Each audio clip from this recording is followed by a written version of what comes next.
Yes guys, tubahaye ikaze hano kuri Black Zone TV kabisa, aho tubafitiye inkuru zigiye zitandukanye. Inkuru ya mbere ku bitaramenyekanye kuri Harmonize wavuye ikabuga kuri moto nyuma y'uko we na Yolo The Queen imodoka ibapfiriye mu nzira. Ese wakanze subscribe, like, share na comment kuri Black Zone TV? Si iyo nkuru yonyine gusa tubafitiye indi nkuru ya Shadia benshi bazi nka Shadibu. Itako rya Shadibu riraza gukoresha amakosa abatazi kwihangana. Iyi nkuru zagiye zicicikana ku mbuga nyinshi zigiye zitandukanye.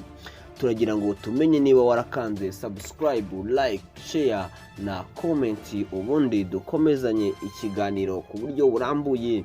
Gusa si iyo nkuru yonyine tugiye tubafitiye, turongera tubagezeho kandi n'indi nkuru itari kuvugwaho rumwe, aho uwo muzi nka Murindahabi Irene uwo bita MI Empire, nyiri MI Empire kabisa, abirimo neza, n'uwo bita Miss Nyambo benshi bakunda kujya bamubona ahagiye hatandukanye.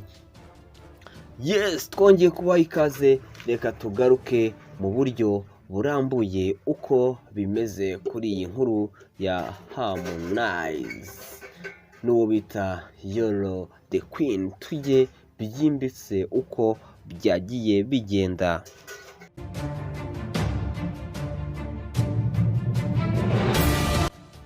Yes, reka twongere tugaruke kabisa tubaha ikaze, tubabwiza ngo mumeze mute, mumeze bien, mumeze bo.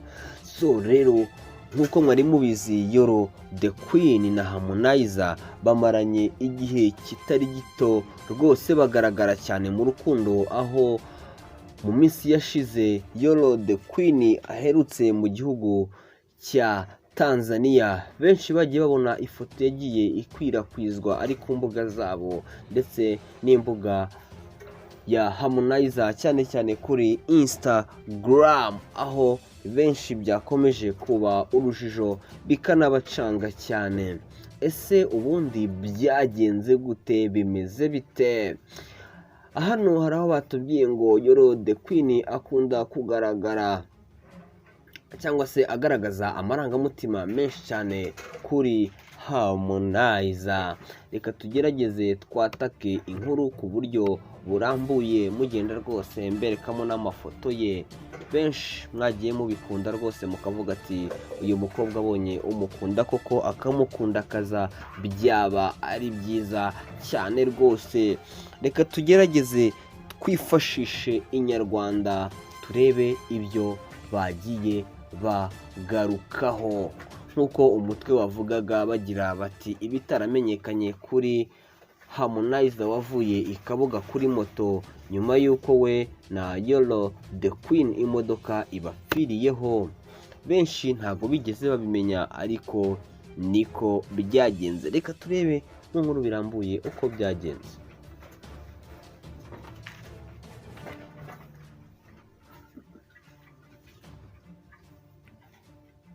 Yes guys, twongeye twagarutse kabisa.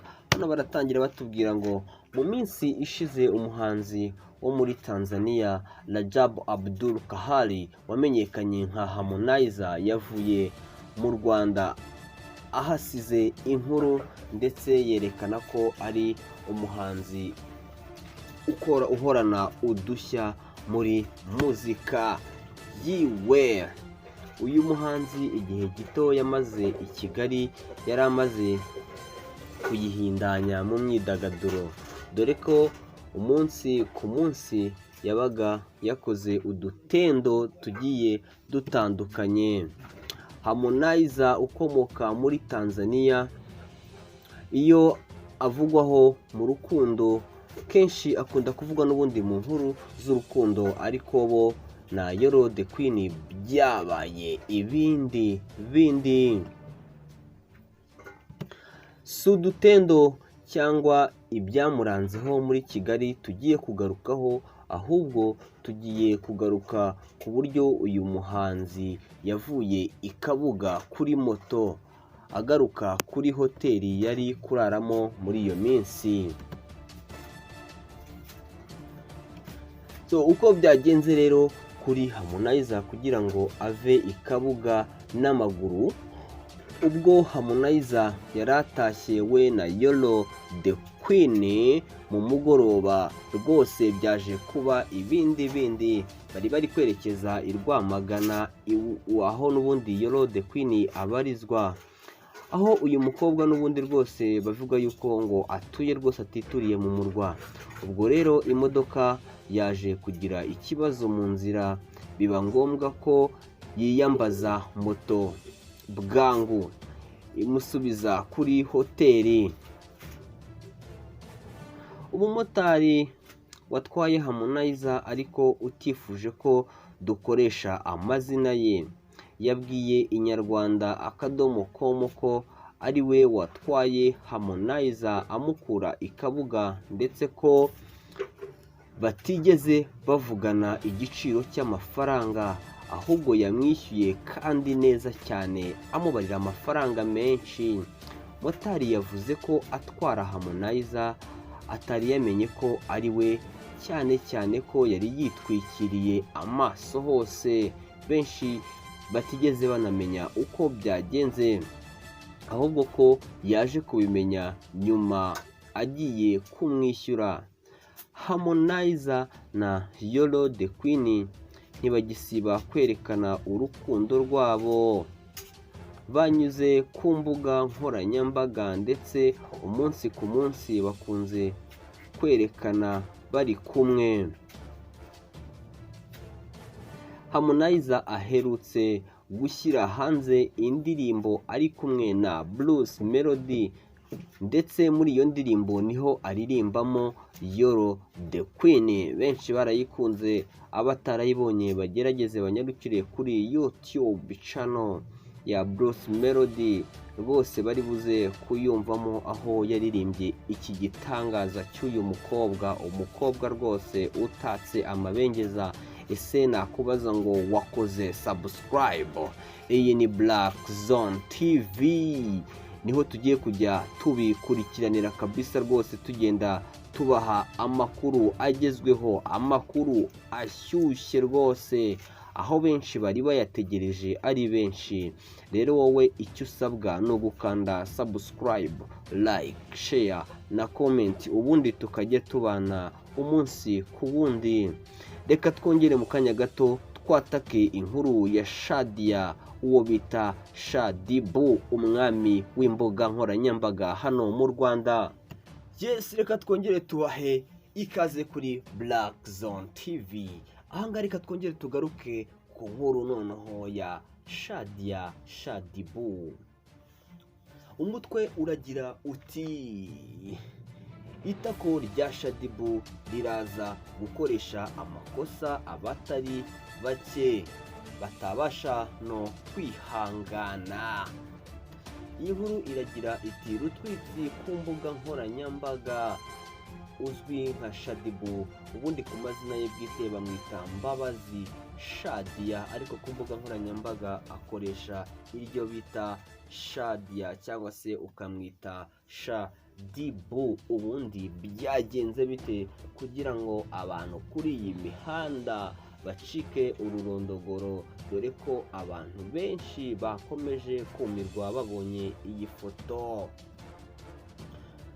Nk'uko bimenyerewe kandi bisanzwe, Shadibu ni umwe mu bakobwa hano mu Rwanda bajya batigisa imbuga nkoranyambaga, ndetse ko ubajije mu rubyiruko abantu 18 bazakubwira yuko rwose Shadibu bamuzi. Iki ntabwo ari igitangaza kuba baba bamuzi, bitewe n'uko imiterere ye ubwayo ikurura benshi, kandi buri wese yagize gutya ashyira ku mbuga nkoranyambaga ifoto igaragaza ibice bye hafi ya byose hanze rwose, nubwo ariko what the fuck, what the shit is this? Ikindi kandi wamenya kuri Shaddy Boo ubundi bimenyerewe ko mu gihe hari ifoto asohoye cyangwa se hari ifoto agejeje ku mbuga nkoranyambaga abantu benshi basara bagasizora. Rero iyi foto yakomeje gucicikana ku mbuga nyinshi aho benshi mu bakunzi be batangiye kujya bayipostinga. Ese ubundi iyi foto ye imeze ite?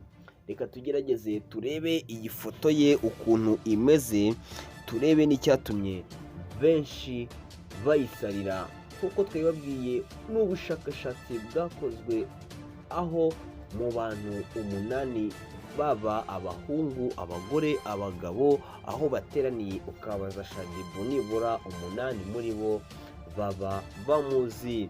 Rero iriya foto nk'uko muri kugenda muyibona muri screen zanyu niho yaje kuyifotoza nyuma y'igihe kinini adaheruka kwifotoza, aho benshi muri komenti baciye ururondogoro bamwe batangira kuvugishwa amagambo menshi bavuga ko ari umubyeyi. Kuri benshi batabizi mu biganiro byahise twagiye tubigarukaho tugaruka ku mateka ye, aho ari umubyeyi w'abana 2 b'abakobwa yabyaranye n'uwo bita Meddy Saleh bakaza gutandukana mu mwaka wa 2016. Ariko n'ubundi Shaddy Boo yakomeje kujya bisobanura avuga yuko nubwo batandukanye icyo amukundira ari uko atigeze amutererana nk'abandi basore, ahubwo akomeza kumufasha akamufashiriza n'abana be. Rero twigarukiye kuri iyi nkuru ikomeje gucicikana ku mbuga nkoranyambaga, aho benshi n'ubundi muri komenti bagiye babigarukaho ngikaze mwamikazi w'imbuga nkoranyambaga nyuma y'igihe kirekire udaherutse kudutamo wa mugani wa Yago. Ubwo rero uyu munsi twagira ngo tugaruke ku byaraye bibaye kuri uyu mugoroba, aho twababwiye inkuru ebyiri. Twahereye ku nkuru ya Harmonize na Yolo the Queen, aho bagaragaweho rwose batega moto baba bagize ikibazo kigendanye n'imodoka yabo yari ipfuye. Twongeye tubabwiye ku myambarire ya Shaddy Boo. So stay tuned rero, kanda subscribe, like, share na comment, ubundi ku biganiro by'ubutaha ntuzacikwe. Stay tuned, reka tuzasubire dukumburanye, ubundi Imana ibandebera icyoroshye. Wowe wakanze subscribe, like, share na comment. Ciao naho ubutaha. Iyi yari Black Zone TV.